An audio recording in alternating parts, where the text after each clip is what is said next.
Why did we pick Sabbath as the first practice? Can I give you what I would say? Yeah. Because it's the easiest.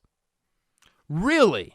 I think this is the hardest. Sabbath? I think it has the most rewards, but it takes a half a year to even see them. I guess I'm thinking of in terms of we're not asking you to do more, we're asking you to do less. Sabbath initially on the surface is we'll just take a day and don't do work.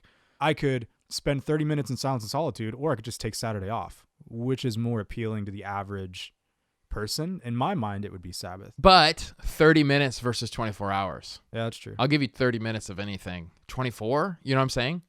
If you're wired a certain way, 24 I think it's the hours. wiring. So like Trey Van Camp, Sabbath is one of the hardest. That makes sense. I use two practices that I love, Sabbath and silence. You talk about silence all the time because you love, and it's good. What is that phrase? You're not really a whole human until you can sit alone in silence. Yeah. The reason I think I picked Sabbath is number one, it is a yes or no if you did it. So there is quality of Sabbath, but the beauty is just, did you stop for 24 hours? Did you rest? So I think it really confronts our people, which we are bathed in a consumeristic culture, bathed in a culture that everything is just mental assent. So it's very confronting.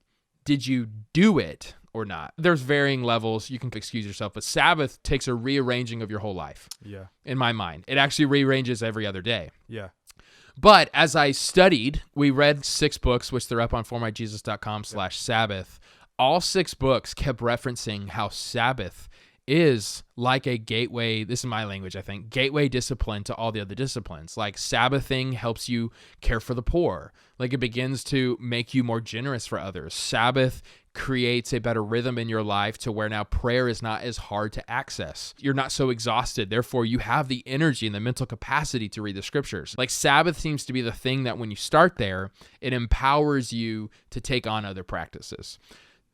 I was going to say there are other reasons, like more theological probably too, where the other practices, like if you start with rest, then you're less likely to try and earn God's love through scripture reading or through fasting or generosity or whatever. But if you wire yourself to build a day where your sole purpose is to enjoy God's love for you in different ways, through creation, through blessing, through his interactions with you and things like that, then that becomes a staple of your life, so that when you do start another practice like scripture reading or generosity or outreach or whatever, justice, then you're doing it from that anchor of, I know God's love for me is stable.